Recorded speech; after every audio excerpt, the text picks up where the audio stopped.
बिस्मिल्लाहिर्रहमानिर्रहीम। अस्सलाम वालेकुम। मेरा नाम है मोहम्मद रियाज़ और आप मेरा यूट्यूब चैनल देख रहे हैं रियाज़ बज़मी।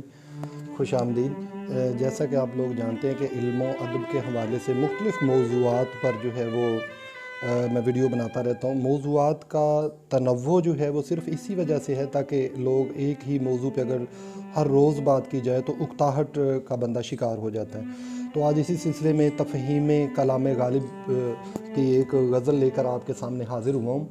उम्मीद है इंशाल्लाह आपको पसंद आएगी। अगर वीडियो पसंद आए तो लाइक कर दिया करें, शेयर कर दिया करें और अगर आप चैनल पर नए हैं तो सब्सक्राइब कर लें। तो आइए जी आज के लेक्चर की तरफ जाते हैं। ये न थी हमारी किस्मत के विसाले यार होता, ये न थी हमारी किस्मत के विसाले यार होता, अगर और जीते रहते यही इंतज़ार होता। तो इसके अंदर गालिब कह रहे हैं कि महबूब से मिलना हमारी किस्मत में ही न था, यही वजह है कि हालते फ़िराक में अगर मौत आ गई है तो हमें मुतलक अफसोस नहीं है, क्योंकि अगर और जीते रहते तो भी हालते फ़िराक में ही एड़ियाँ रगड़ते रहना था।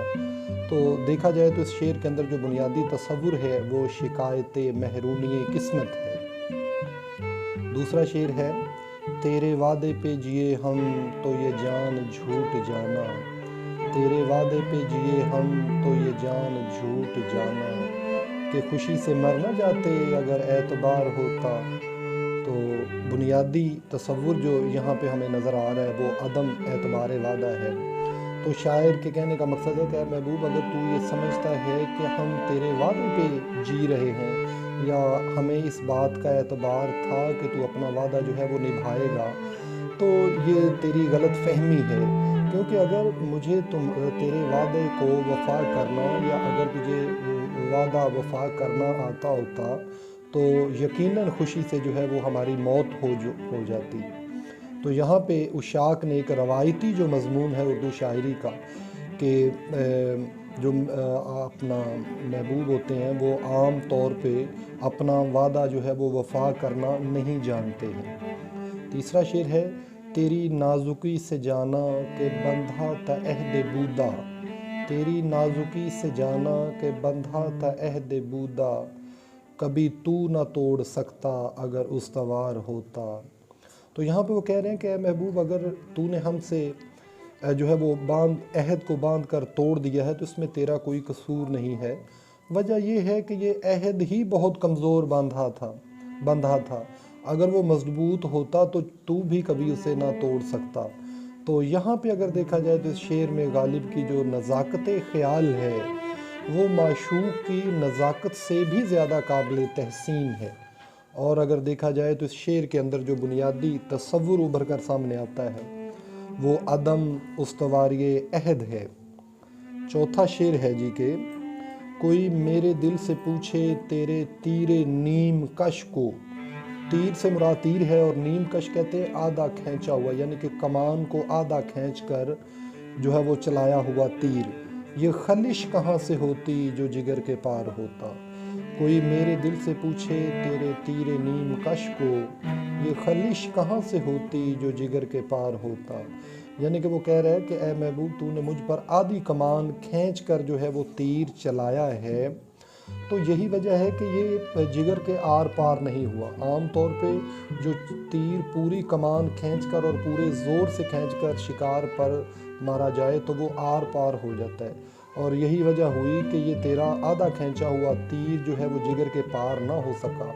तो खलिश उसे कहते हैं कि आधी खींची हुई वो जो तीर था, कांटा या तीर, वो जिगर में अटक गया और वो बार बार जब इंसान की रगड़ या दूसरी वजह से उसकी चुभन जो है वो होती रहती है, तो वो कहता है कि अगर ये जिगर के पार हो जाता तो ये जो हल्का हल्का सा दर्द महसूस हो रहा है तो ये भी हो सकता है कि ये जो दर्द है पुरकैफ उशाक के नज़दीक ऐसा महबूब की तरफ से दिया हुआ दर्द जो है वो दिलो दिमाग को तहसीन देने वाला हो, तो उससे उन्हें फ़र्त और कह सकते हैं कि खुशी महसूस होती है। तो इस शेर के अंदर जो बुनियादी तसव्वुर है वो लज्जत खलशे तीरे नीम कश आप कह सकते हैं। इससे अगला शेर है, ये कहाँ की दोस्ती है, ये कहाँ की दोस्ती है कि बने हैं दोस्त ना से, कोई चारा साज होता कोई गम गुसार होता।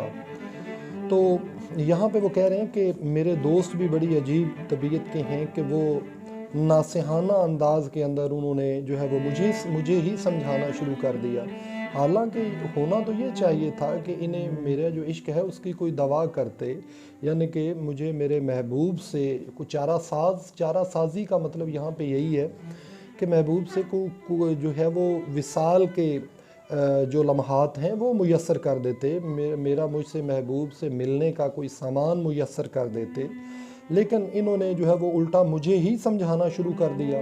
تو غالب نے کہا کہ میرے دوست بھی عجیب ہیں کہ انہیں چاہیے تو یہ تھا کہ میرا کوئی چارہ سازی کرتے، مجھے میرے محبوب سے ملنے کا کوئی جو ہے وہ یہ وسیلہ تلاش کرتے، لیکن انہوں نے الٹا مجھے ہی سمجھانا شروع کر دیا۔ اس سے اگلا شعر ہے، غم اگرچہ جاں غسل ہے یہ کہاں بچپن کے دل ہے، غم عشق گر نہ ہوتا غم روزگار ہوتا۔ تو شاعر کہہ رہا ہے کہ یہ سچ ہے کہ غم انسان کی روح کو تحلیل کر لیتا ہے، بلکہ جان لیوا ثابت ہوتا ہے، مگر اس سے کسی انسان کو نجات نہیں مل سکتی ہے۔ اس کا ثبوت یہ ہے کہ اگر ہم عشق کو ترک کر دیں اور غم عشق سے تو نجات پا لیں گے، لیکن غم روزگار جو ہے وہ گھیر لے گا، تو مطلب یہ کہ انسان کسی صورت بھی غم سے جو ہے وہ نجات نہیں حاصل کر سکتا ہے۔ ہوئے مر کے ہم جو رسوا ہوئے کیوں نہ غر کے دریا، ہوئے مر کے ہم جو رسوا ہوئے کیوں نہ غر کے دریا، نہ کبھی جنازہ اٹھتا نہ کہیں مزار ہوتا۔ تو غالب یہ کہہ رہا ہے کہ میرے مرنے کے بعد جو ہے وہ گویا ایک طرح کی رسوائی جو ہے وہ میرے مقدر میں لکھ دی گئی۔ تو وہ کہتا ہے اس سے تو کہیں بہتر تھا کہ مرنے کی نسبت میں جو ہے وہ کسی دریا برد ہو جاتا، تاکہ نہ ہی میرا جو ہے وہ جنازہ اٹھتا اور نہ ہی کہیں پہ مزار بنتا، اور نہ ہی کسی کو اس بات کی خبر ہوتی کہ یہ وہی شاعر ہے یا یہ وہی غالب ہے جو محبوب سے اپنا وعدہ نبھا کرنے کی جو ہے وہ کوشش کرتا رہا، اور اپنی جو ہے وہ زندگی اس نے اسی کام پہ صرف کر دی۔ تو یہ تھا جی آج تفہیم کلام غالب کے سلسلے میں غزل پیش کی۔ امید ہے آپ کو پسند آئی ہوگی، پسند آئے تو ویڈیو لائک کر دیں، آگے شیئر کر دیا کریں، اور اگر آپ چینل پہ نئے ہیں تو براہ کرم چینل کو سبسکرائب ضرور کر دیں۔ اجازت دیجیے، اللہ نگہبان۔